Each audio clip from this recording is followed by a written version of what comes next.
Purihin ang kaniyang ngalan, ipahayag ang kaniyang pagliligtas sa lahat ng panahon. Magsiawit kayo sa Panginoon ng isang bagong awitin. Magsiawit kayo sa Panginoon buong sandaigdigan. Simulan po natin ang pagdiriwang sa ngalan ng Ama at ng Anak at ng Espiritu Santo. Amen. Ang pagpapala ng ating Panginoong Jesucristo, ang pag-ibig ng Diyos Ama, at ang pagkipagkaisa ng Espiritu Santo, naway sumainyong lahat. At sumayo rin.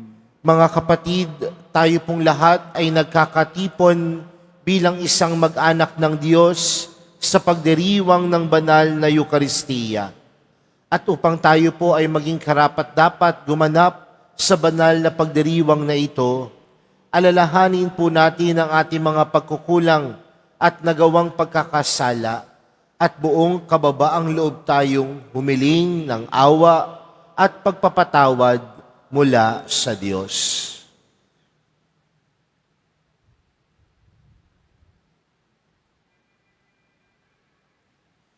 Inaamin ko sa makapangyarihang Diyos at sa inyo mga kapatid na lubha akong nagkasala sa isip, sa salita at sa gawa at sa aking pagkukulang. Kaya isinasamo ko sa mahal na Birheng Maria, sa lahat ng mga anghel at mga banal, at sa inyo mga kapatid, na ako'y panalangin sa Panginoong ating Diyos. Kaawaan tayo ng makapangyarihang Diyos, patawarin tayo sa ating mga kasalanan, at patnubayan tayo sa buhay na walang hanggan. Amen. Panginoon, kaawaan mo kami. Panginoon, kaawaan mo kami. Kristo, kaawaan mo kami. Kristo, kaawaan mo kami. Panginoon, kaawaan mo kami. Panginoon, kaawaan mo kami. Manalangin tayo. Ama naming makapangyarihan, itaguyod mo ang aming ginagampanan alinsunod sa iyong kalooban, upang sa ngalan ng anak mong mahal, kami maging marapat magkaroon ng karagdagan sa aming paggawa ng mga kabutihan. Sa pamamagitan ni Jesucristo, kasama ng Espiritu Santo, magpa sa walang hanggan. Amen. Maupo po tayo. Pagbasa mula sa sulat sa mga Hebreo. Kaya nga, mga kapatid, tayo'y malaya nang makapapasok sa dakong kabanal-banalan dahil sa kamatayan ni Jesus. Binuksan niya para sa atin ang isang bago at buhay na daang naglagos hanggang sa kabila ng tabing. Alalaong bagay ang kanyang katawan. Tayo'y may isang dakilang saserdote na namamahala sa sambahayan ng Diyos. Kaya't lumapit tayo sa Diyos ng may tapat na kalooban at matibay na pananalig sa Kanya. Lumapit tayong may malinis na budi sapagkat nalinis na ang ating mga puso at nahugasan na ng dalisay na tubig ang ating mga katawan. Magpakatatag tayo sa ating pag-asa at huwag mag-alinlangan sapagkat tapat ang nangako sa atin. At sikapin nating mapukaw ang damdamin ng bawat isa sa pag-ibig sa kapwa at sa paggawa ng mabuti. At huwag kaligtaan ang pagdalo sa ating mga pagtitipon, gaya ng ginawa ng ilan, kundi palakasin ang loob ng isa't isa, lalo na ngayon nakikita nating nalalapit na ang pagdating ng Panginoon. Ang salita ng Diyos. Salamat sa Diyos. Panginoon, ang bayan mo ay dumudulog sa iyo. Panginoon, ang bayan mo ay dumudulog sa iyo.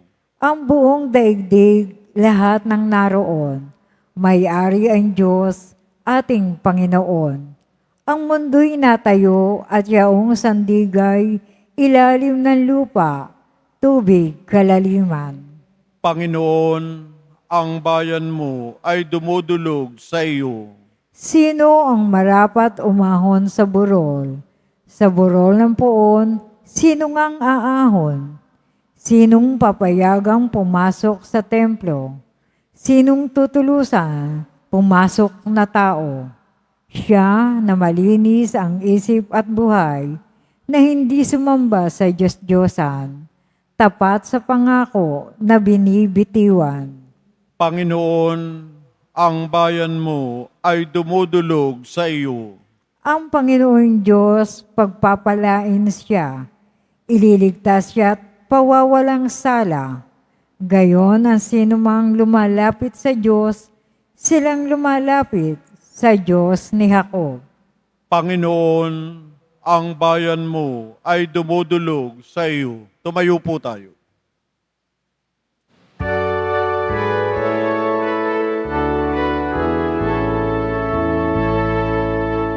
Alleluia, Alleluia, Alleluia,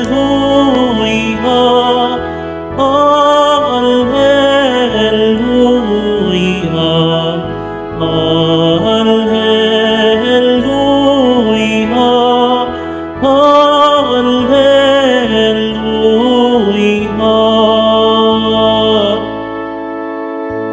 Ang salita mo'y liwanag, tanglaw sa aking paglakad, sa paghakbang sa iyong landas. Alleluia, Alleluia, Alleluia, Alleluia.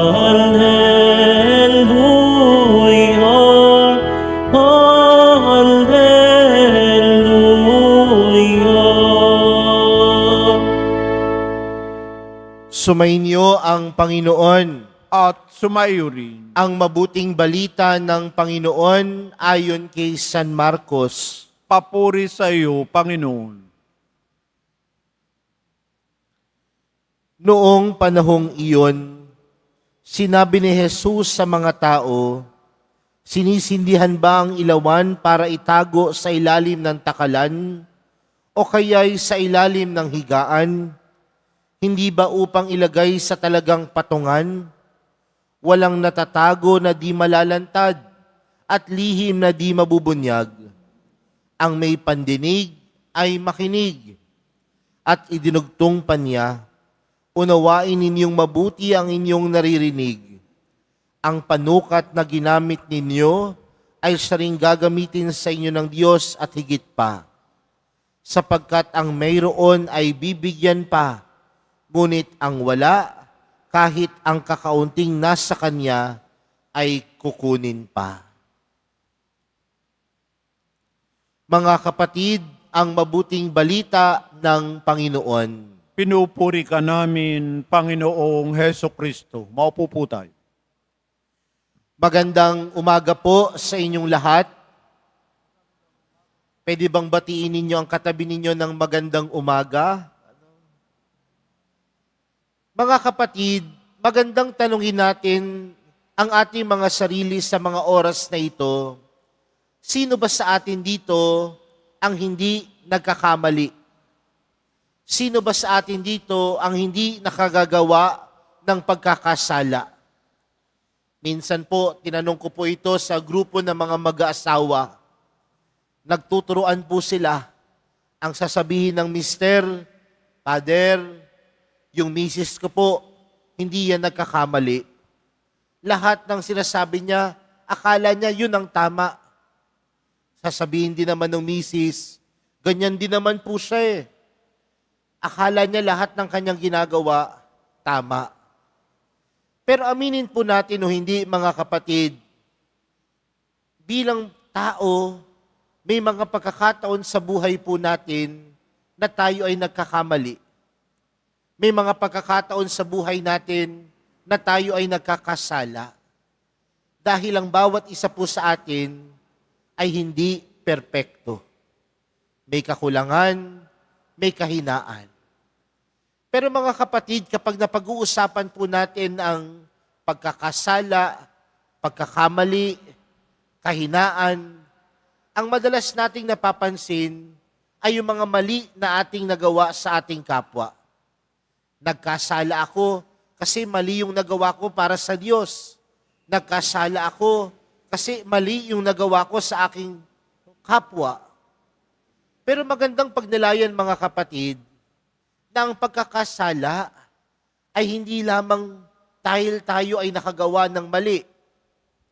Bagkus kasama din sa ating pagkakasala ay yung mga pagkakataon na hindi tayo gumawa ng mabuti.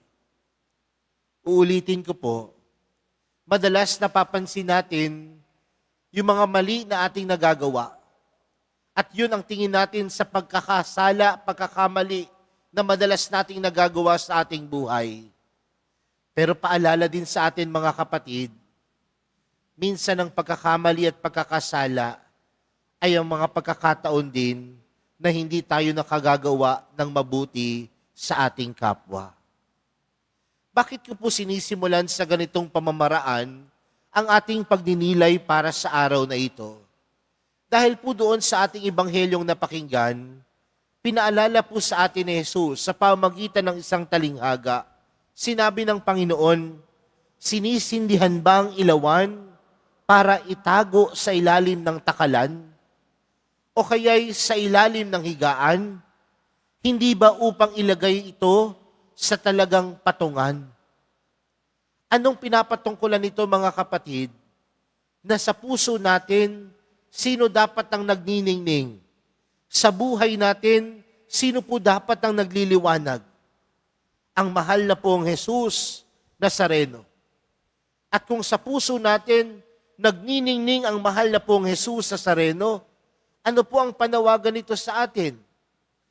Gumawa ng tama. Gumawa ng mabuti. Dahil gano'n naman talaga dapat natin paniningin ng Diyos. Pinaniningning po natin ang Diyos, pinaniningning po natin ang mahal na pong Jesus Nazareno sa mga pagkakataon na tayo ay gumagawa ng tama, sa mga pagkakataon na tayo ay gumagawa ng mabuti, sa mga pagkakataon na tayo ay sumusunod sa kagustuhan ng Diyos. At kung sa puso natin, taglay natin ang pagningning ng Diyos, ano pong panawagan ito sa atin? Hindi mo dapat ito itago. Hindi mo dapat ito itago, bagkus ito'y dapat paningningin. Ito'y dapat ibahagi. Ito'y dapat ipalaganap sa buong mundo. Kaya mga kapatid, wag lang nating tingnan ang mga pagkakasala sa mga pagkakataon na tayo'y nagkakamali. Ngunit minsan, nakakasala din tayo sa mga pagkakataon na hindi tayo nagniningning kagaya ng mahal na pong Jesus Nazareno. Nagkakamali din tayo sa mga pagkakataon na hindi tayo nagiging liwanag para sa iba. Nagkakamali din tayo sa mga pagkakataon na tinatago natin ang kabutihan ng Diyos at ginagawa lang natin itong pansarili lamang. Sa madaling salita mga kapatid, panawagan sa atin na sa puso natin, kahit tayo may mga pagkakamali, kahit tayo may mga pagkukulang, kahit tayo nagkakasala, may taglay ka pating kabutihan. At anong taglay mong kabutihan? Taglay mo ang kabutihan ng Diyos. Taglay mo ang kabutihan ng mahal na pong Jesus Nazareno. At kung ito ay taglay mo, dapat ikaw ay magningning. Dapat ikaw ay magliwanag. Kaya nga mga kapatid, siguro yan po yung magandang hamon sa atin sa panahon natin ngayon. Bakit? Tila ang tingin natin sa mundo natin ngayon, madilim, maraming trahedya, maraming pagsubok. Ngunit Ano ang paalala sa atin? May liwanag. At ang liwanag ay nagmumula sa Diyos. At kung ang bawat isa sa atin, nasa puso natin ang Diyos, pwede tayong magbigay liwanag sa madilim na mundo. Pwede tayong magbigay liwanag sa mga taong nakakaranas ng kadiliman sa kanilang buhay. Pwede tayong maging liwanag sa mga taong nakakaranas ng mga pagsubok at trahedya sa kanilang buhay. Dahil nasa puso natin ang mahal na pong Jesus Nazareno. Nasa puso natin ang Diyos. Mga kapatid, sa pagpapatuloy po ng ating banal na misa para sa araw na ito, pinapaalalahanan po tayo na sa kabila ng ating pagkakamali, sa kabila ng ating pagkukulang, may taglay tayong kabutihan. At ang kabutihan na ito, hindi dapat lamang itago, hindi dapat lamang isiid sa sisidlan, kundi dapat ito'y pamahagi upang tayo'y magbigay liwanag para sa iba. At magagampanan lang natin ito sa gabay at tulong ng ating mahal na pong Jesus Nazareno. Kaya yan po yung panalangin natin sa araw na ito. Panalangin natin ang ating mga sarili na magbigay liwanag, maging liwanag, kagaya ng pagliliwanag ng mahal na pong Jesus Nazareno sa ating buhay. Amen. Tumayo po tayo.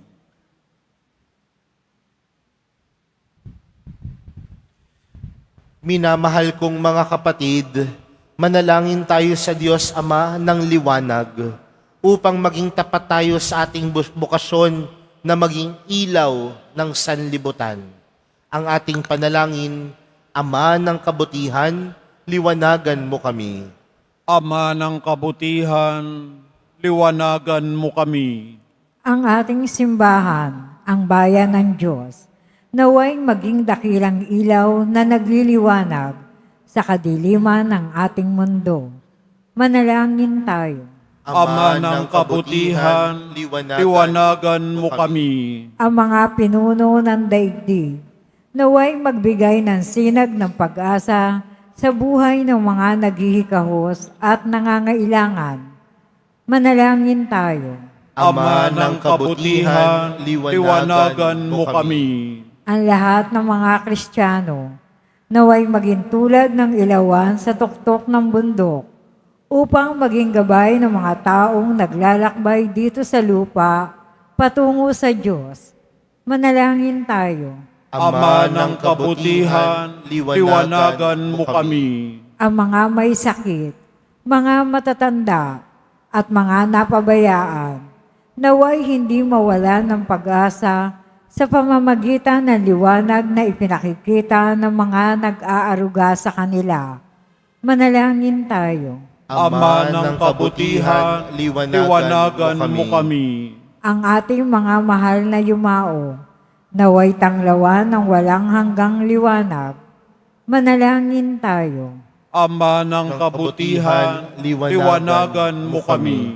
Sa ilang sandali na katahimikan, ating ipanalangin ang iba pang mga pangangailangan ng ating pamayayanan. Gayon din ang mga intensyon na inialay sa ating misa sa araw na ito. At isama rin natin ang ating mga pansariling kahilingan. Manalangin tayo. Ama ng kabutihan, liwanagan mo kami. Ama naming Diyos, bigyan mo kami ng bagong kamulatan at lakas upang maitalaga namin ang aming sarili sa paglilingkod sa aming mga kapatid, upang ang liwanag mo ang tumatanglaw sa lahat. Hinihiling namin ito sa pamamagitan ni Kristong aming Panginoon. Amen. Maupo po tayo.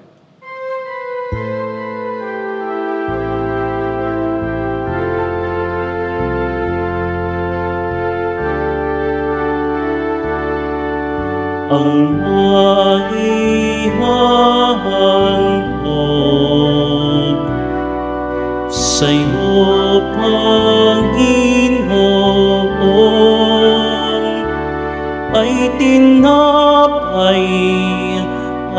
at alak mula sa aming kamay. Sa iyong kabutihan, aming iaalay ang tinapay at alak sa gisag ng aming buhay.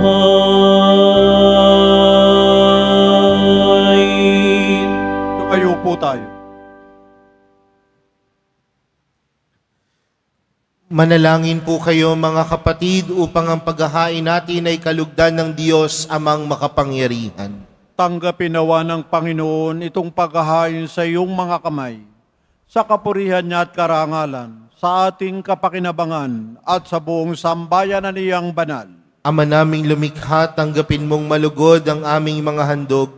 Ngayong ang kabanalan ay iyong dulot, kami sumasamo sa iyo't lumuluhog upang kaligtas sa iyong ipagkaloob.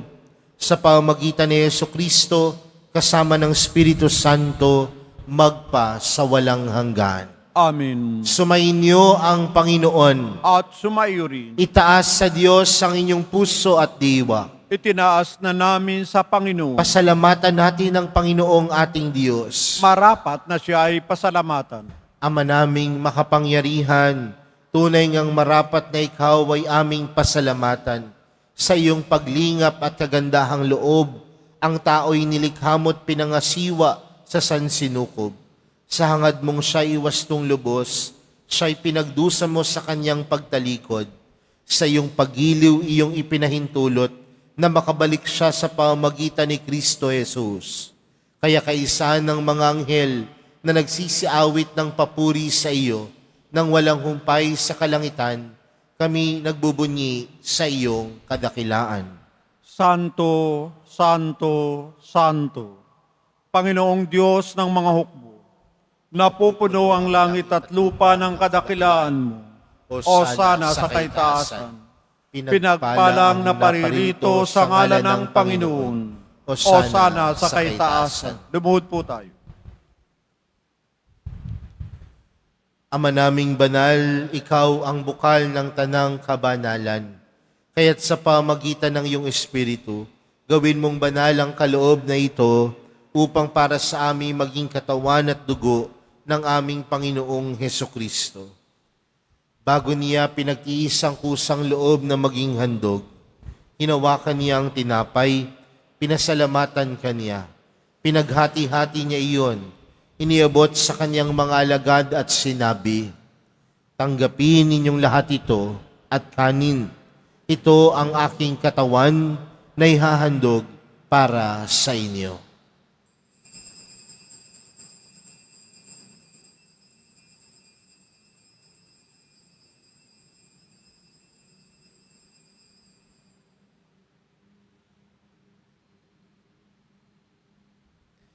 Gayon din naman noong matapos ang hapunan, hinawakan niya ang kalis. Muli kanyang pinasalamatan. Iniabot niya ang kalis sa kanyang mga alagad at sinabi, "Tanggapin ninyong lahat ito at inumin. Ito ang kalis ng aking dugo, ng bago at walang hanggang tipan. Ang aking dugo na ibubuhos para sa inyo at para sa lahat, sa kapagpapatawad ng mga kasalanan. Gawin niyo ito sa pag-alala sa akin."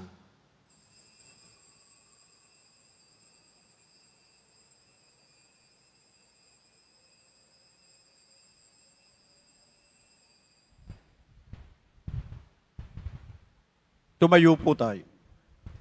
Ipagbunyi natin ang misteryo ng pananampalataya. Si Kristo'y namatay, si Kristo'y nabuhay, si Kristo'y babalik sa wakas ng panahon. Ama, ginagawa namin ngayon ang pag-alala sa pagkamatay at muling pagkabuhay ng iyong anak.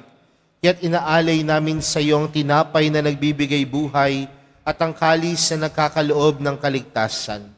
Kami nagpapasalamat dahil kami iyong minarapat na tumayo sa harap mo para maglingkod sa iyo. Isinasamo namin kaming magsasalo-salo sa katawan at dugo ni Kristo ay mabuklod sa pagkakaisa sa pamagitan ng Espiritu Santo. Ama, lingapin mo ang iyong simbahang laganap sa buong daigdig. Puspusin mo kami sa pag-ibig. Kay San Francisco na aming Papa at ni Jose na aming Obispo at ng Tanang Kaparian.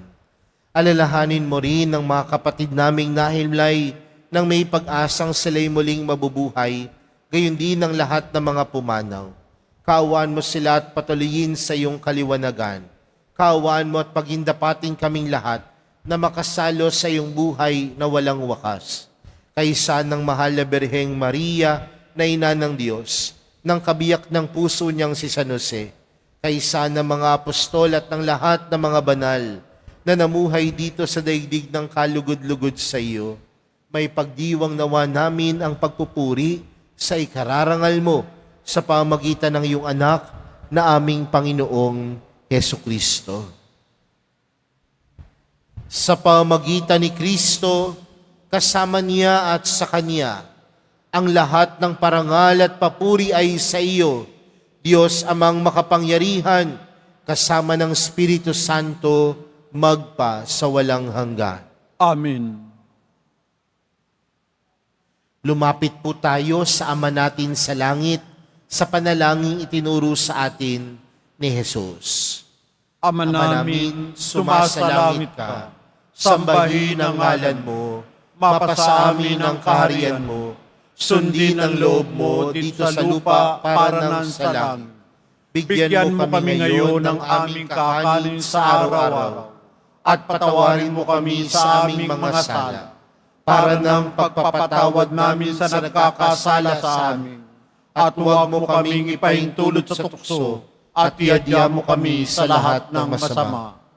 Hinihiling po namin kami adya sa lahat ng masama, pagkalooban ng kapayapaan araw-araw, iligtas sa kasalanan, at ilayo sa lahat ng kapahamakan, samantalang aming pinananabikan ang dakilang araw ng pagkapahayag ng tagapagligtas naming si Hesukristo.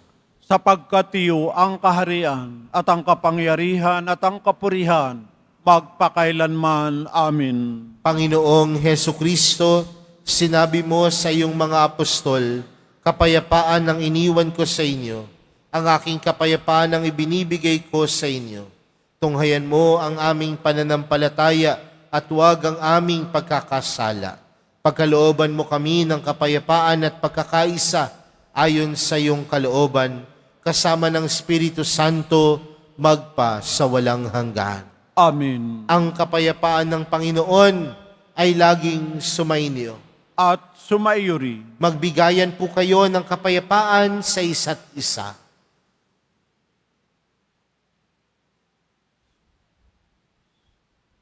Kordero ng Diyos na nagalis ng mga kasalanan ng sanlibutan, maawa ka sa amin. Kordero ng Diyos na nagalis ng mga kasalanan ng sanlibutan, maawa ka sa amin. Kordero ng Diyos na nagalis ng mga kasalanan ng sanlibutan, ipagkaloob mo sa amin ang kapayapaan. Lumuhod po tayo.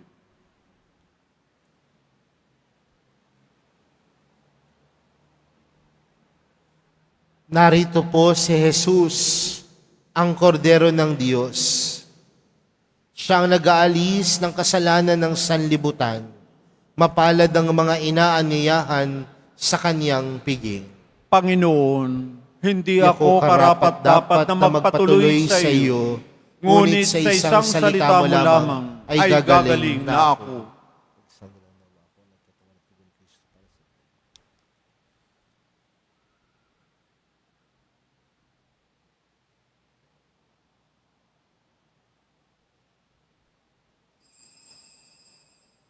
Para sa lahat ng tatanggap ng banal na komunyon, sasagot po tayo ng amin. Pagkasabi ng paryo ng lay minister ng katawan ni Kristo at isubo agad sa bibig bago malis sa harapan ng pari o lay minister, sumunod po tayo.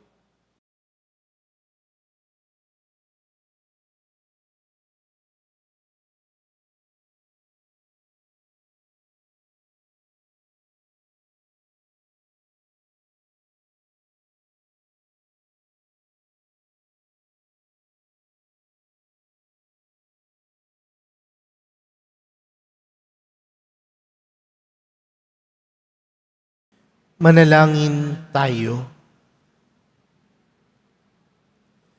Ama naming mapagmahal, ipagkaloob mong sa aming pakikinabang sa iyong kagandahang loob na bumubuhay.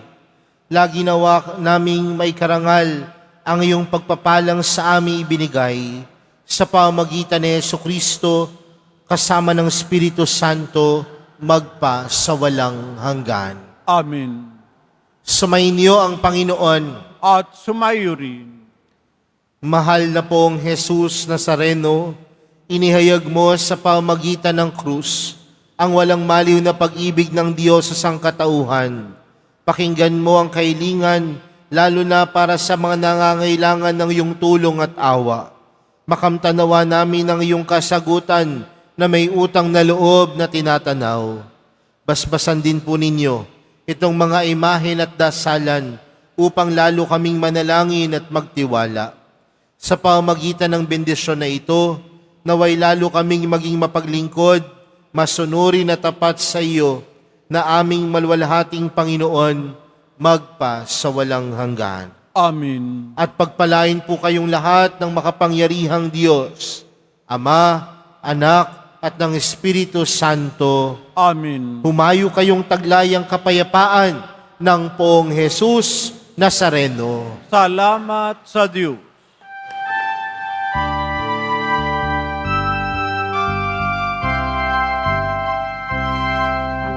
Nuestro Padre Jesús Nazareno, sinasamba ka namin. Pinipintuho ka namin. Aral mo ang aming buhay at kaligtasan. Nuestro Padre Jesus Nazareno, iligtas mo kami sa kasalanan. Ang krus mong kinamatayan ay sagisag ng aming kaligtasan. Nuestro Padre Jesus Nazareno, dinarangal ka namin.